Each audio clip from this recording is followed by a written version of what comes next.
Good morning! I-discuss ko naman ngayon ng iba't ibang packages ng Easyverse 3.0.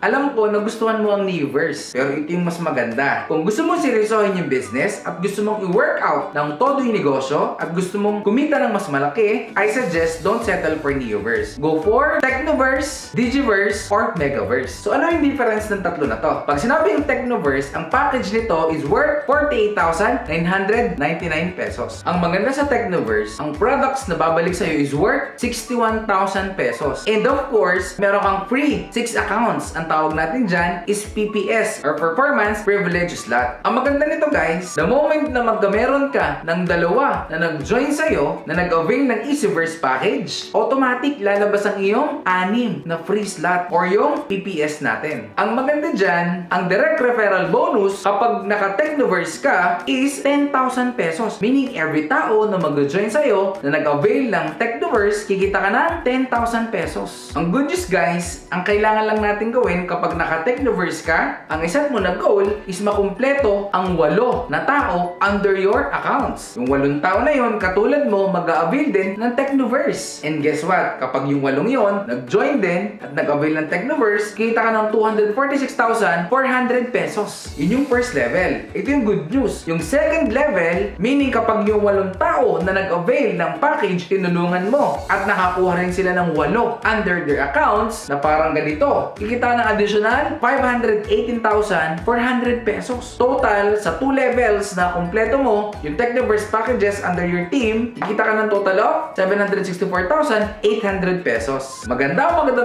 Syempre, sobrang ganda. At isa rin sa mga package options natin, kung gusto mo talagang seryosohin yung negosyo natin, pwede ka mag-avail ng Digiverse. Maganda naman yung Digiverse. Digiverse is amounting to 99,900 pesos. Ang maganda dyan, meron kang 14 free accounts or PPS. At kapag may nag-join sa'yo at least 2 na nag-avail ng Easyverse package, automatic lalabas na ang 14 accounts mo. Ang good news niyan, ang products na babalik sa'yo is amounting to 132,000 pesos. Ito yung maganda. Kapag yung first level ng Digiverse account mo na kumpleto mo, kikita ka dyan ng 723,200 pesos. Siyempre, tutulungan mo sila. I-support mo. Ipa-project nyo. And yung mga downlines mo, kapag nakumpleto nila, yung first level naman nila, and that's your second level. At that stage, kikita ka dyan ng 6.4 million pesos. So meaning, sa second level mo, total kumita ka ng 723,200 pesos plus 6.4 million pesos. Total kumita ka ng